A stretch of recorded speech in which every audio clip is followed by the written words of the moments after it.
Mencari mini trail sekelas bebek modif ya. Jadi kalau sekelas bebek modif itu rata-rata ada yang wheelsetnya 14-17 bebek modif, ada yang di 16-19. Nah, yang ready saat ini yang wheelsetnya 14-17 seperti yang ada di depan saya ini, yaitu SY 150cc. Nah, kita akan lihat kelebihannya seperti apa, kita akan ulas kembali.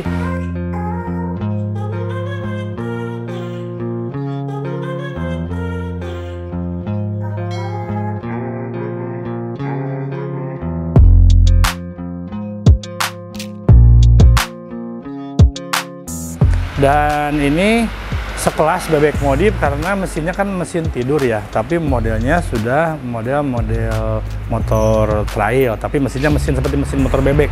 Kenapa disebut sekelas bebek modif ya?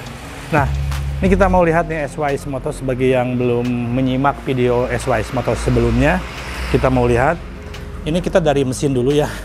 Ini mesinnya 150cc, mesinnya versi mesin tidur. Ini seperti kalau yang teman-teman pernah lihat mini trail yang dulu, yang medium, yang RXF itu. Nah, ini sama persis dengan mesin bentuk RXF 150cc. Cuma ini kelebihannya itu dia punya pakai oil cooler. Nah, di sini nih. Jadi ada oil coolernya. Kalau yang RXF 150 yang dulu pernah masuk itu tidak ada oil coolernya. Nah, kalau mesinnya secara keseluruhan ini sama dengan RXF 150 yang pernah masuk. Nah, kita mau lihat di luar di luar dari mesin. Nah, kita lihat ke depan. Nah, di sini ada handle koplingnya, ini udah fleksibel. Jadi ini meminimalisir supaya tidak mudah patah kalau terjadi jatuh ya. Handle kopling pun di sini sama. Ya, seperti itu. Terus ini gas sudah gas spontan juga, dan ini dikasih papan nomor juga ya. Selain ini pakai lampu, dikasih papan nomor. Nah, seperti ini bentuk bodinya, dan ini dikasih lampu belakang juga ya. Kalau untuk swing arm, suspensi ini kokoh lah ya. Ini bisa dipakai dewasa. Jadi ini memang mini trail sekelas bebek modif ini idealnya dipakai buat remaja, atau misalkan dewasa yang postur tubuhnya agak pendek mau mencoba bermain trail, bisa pakai mini trail seperti ini ya. Nah, kalau misalkan buat pemula dewasa, kalau misalkan mau yang nyoba yang agak gede, nah ini bisa dicoba yang seperti ini. Ini ada XN. Ini harganya itu harga barunya kan sekitar 50 jutaan ya, 50-55 juta tergantung variasi apa yang sudah dipakai. Dan ini pemakaian pribadi saya nih, ini berat bobotnya itu ini 110 kg. Jadi kalau dibandingkan dengan KLX, dengan CRF, dengan WR yang 150 ya, bobotnya itu ini lebih ringan ya, lebih ringan seperti itu. Ini sudah kita pakai kasih ban Kenda. Jadi kalau misalkan buat pemula, rekomendasi bisa pakai ini. Kenapa pakai ini? Yang pertama, harganya tidak terlalu tinggi ya. Ini sih motifnya itu motif seperti husky ya modelnya. Nah, ini dari pabrikan Kosin ya di Cina itu seperti ini. Dan ini ada seperti ripalnya ini dari yang satu pabrik juga banyak sudah beredar yang model-model seperti ini. Ada yang 125cc, ada yang 150, ada yang 300. Nah, setelah saya pakai ini kan pemakaian pribadi nih, ini mau kita lepas juga. Kini kita mau kita lepas 35 juta saja. Ini barunya itu sekitar 50 sampai 55 jutaan lah di harga segituan ya. Nah, ini udah diganti dekal, terus pakai pelindung knalpot yang udah saya perbaiki, yang sudah saya upgrade. Nah, ini ban kita kasih Kenda. Kalau ban yang bawaannya itu kan agak lumayan licin kalau di lumpur, kalau pakai Kenda oke lah. Terus ini buat adventure ya, bukan untuk kompetisi. Jadi kalau misalkan buat adventure, ini suspensi juga bisa di setting suspensi depan, atas, bawah tuh ada settingan untuk shock dan hard. Ini juga ada settingan juga. Pokoknya kalau untuk pemula ini untuk pemula oke lah. Tapi kalau misalkan untuk profesional, saya rasa untuk unit seperti ini pasti akan merasa kurang ya. Jadi tergantung si yang pakainya itu mau dipakai untuk profesional atau untuk pemula. Kalau menurut saya pakai pemula ini sudah lebih dari cukup. Kalau dibandingkan dengan misalkan mau pakai CRF 150 atau KLX 150 yang patak gitu kan, ada WR. Saya rasa lebih nyaman yang pakai yang ini, ringan. Kenapa kita pilih bobot yang ringan? Karena kalau misalkan kita pakai trail, otomatis fisik kita itu harus mumpuni ya. Karena pada saat kita terjatuh, untuk mengangkat trail itu kan kita butuh tenaga ya. Nah kalau misalkan tenaganya kita fisiknya kurang, otomatis akan merasa kerepotan gitu untuk mengangkat trail. Maka dari itu perlu yang bobotnya ringan. Sementara kalau untuk CRF itu, CRF, KLX, WR itu kebanyakan rata-rata itu bobotnya itu, bobot kendaraannya itu 150 kg ya kalau nggak salah, kurang lebih lah segitu. Nah ini di bawahnya ini 110 kg kalau misalkan ditimbang ya, seperti itu. Nah jadi ini kalau buat profesional ini pasti akan jauh dari ekspektasinya. Tapi kalau untuk pemula dengan budgetnya juga yang sangat di bawah, nah ini bisa dipakai. Ini kita mau lepas 35 juta saja, harga barunya di sekitar 55 jutaan. Apalagi ini sudah di-upgrade bannya pakai Kenda. Nah kita kembali ke yang sekelas bebek modif untuk anak-anak remaja ya, untuk anak-anak remaja misalkan SMP yang mau bermain trail. Daripada kita kebut-kebutan di jalan raya, mendingan kita berlatih bermain di lumpur. Nah di lumpur itu selain dari olahraga juga melatih skill ya. Nah ini bisa dikasih SYS Motos 150 cc, bannya 14-17 wheelsetnya ya. Nah ini ada yang nanya kan, pengen dengan RXF gimana katanya, dengan RXF yang dulu pernah keluar. Nah ini kita kebetulan ada RXF yang lagi servis di sini, ada RXF 125. Nah ini yang lagi servis, ini kebetulan unitnya masih mulus, jadi tapi ini nggak dijual ya, ini karena ini lagi servis di sini. Nah kita lihat kalau RXF 125 maupun 150. Nah kalau 150 itu RXF 150 semua bodinya itu rangka bodi sama, berbedanya itu hanya di mesin. Di mesinnya itu perbedaannya hanya di blok kopling yang 150 cc ya, kalau ini 125 cc. Nah yang 150 cc atau 125 di sini belum pakai oil cooler ya, seperti itu. Jadi mesin yang dipakai tadi pakai SY 150 itu, yang 150-nya itu sama dengan RXF 150. Nah kita mau lihat. Nah kalau di RXF ini handle rem sama kopling kebetulan ini belum fleksibel. Dan juga kalau yang RXF ini belum dikasih lampu, makanya ini dipasang lampu nih, dipasang lampu tambahan. Belum ada lampu belakang juga. Nah kalau misalkan kita lihat, kalau dari swing arm juga ini kalau dibanding dengan SYS Motos, swing arm ini hampir sama ya, seperti itu. Ini hanya yang membedakan wheelsetnya ini 16 belakang dan depan 19.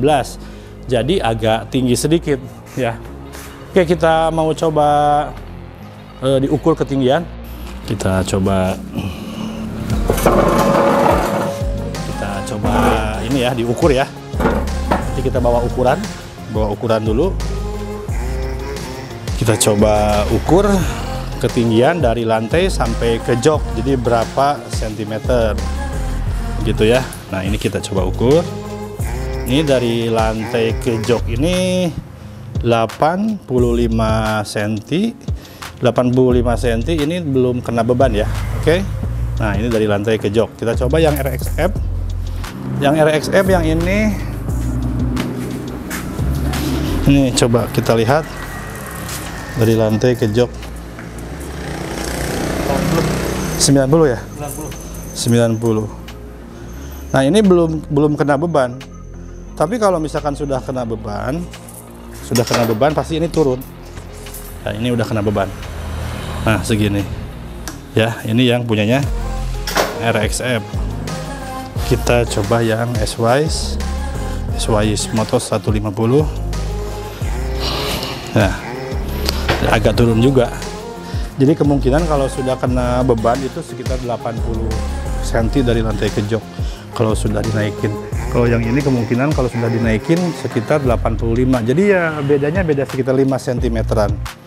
Nah, ada yang nanya kan kemarin gimana kalau misalkan SY ini di upgrade pakai 1619. Kalau saya sih, kalau di sini kita nggak menyiapkan ya untuk upgrade ke 1619. Tapi ini kalau misalkan diganti belakangnya pakai 16, ini bisa masuk ya, bisa muat. Paling nanti rantai yang harus diganti, soalnya rantainya harus lebih panjang ke belakang. Dan ini pun untuk kesini juga jauh ya. Jadi ini masih bisa diganti pakai 1619. Oke. Kita mau coba tes dulu nih.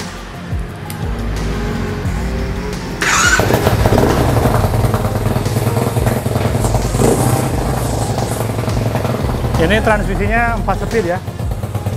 Sama dengan yang punya RX-7.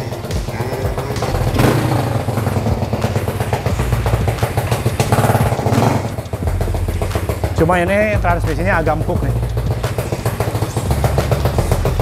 Suspensi pun empuk juga. Kita coba dulu ya.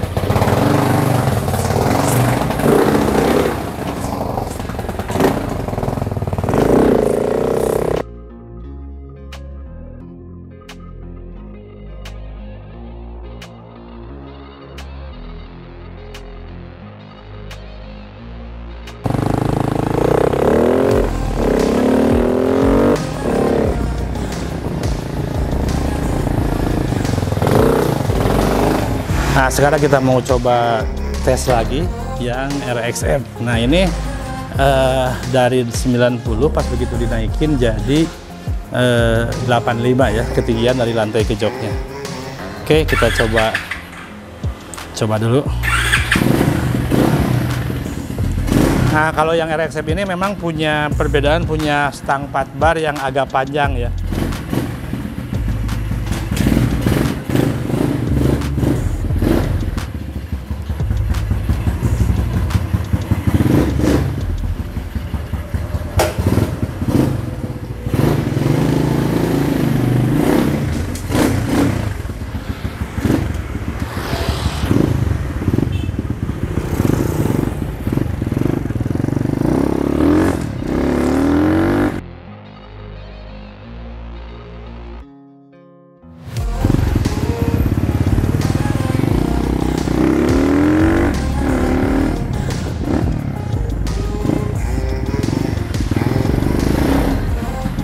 Oke, jadi memang dari ketinggiannya itu dengan SYC itu tinggian RX-7 karena bannya 1619. Tapi kalau yang SYC tadi mau di upgrade ke 1619 itu masih memungkinkan ya, karena masih ada luang untuk di swing armnya itu masih ada luang. Nah, ini kita mau coba cek engine yang SYC, yang XN 150 Enduro.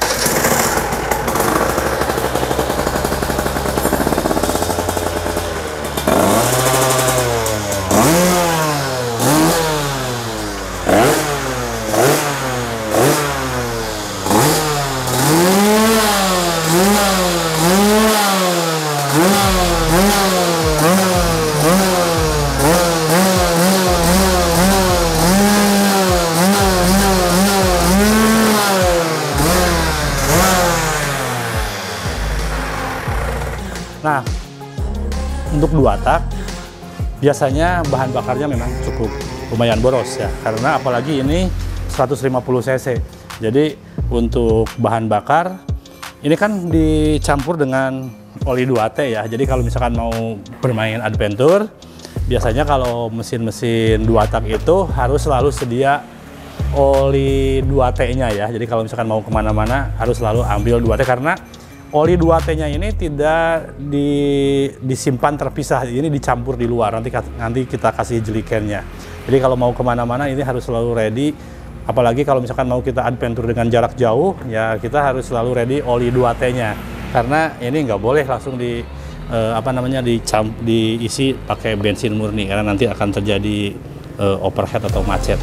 Nah, jadi kalau misalkan mau beli bahan bakar pun, misalkan di pom bensin di jalanan atau di luar, ya kita harus sedia oli 2T-nya, olinya pun oli 2T-nya ya harus sesuai oli yang kita pakai, jangan asal beli oli. Biasanya kalau misalkan beli oli 2T kan tidak semua di tempat di pinggir jalan itu ada, jadi harus kita bawa. Oke ya, itu aja. Ini yang mau minat silakan. Ini kita jual, ini pemakaian pribadi 35 juta aja. Oke, terima kasih semuanya. Sampai jumpa di next video.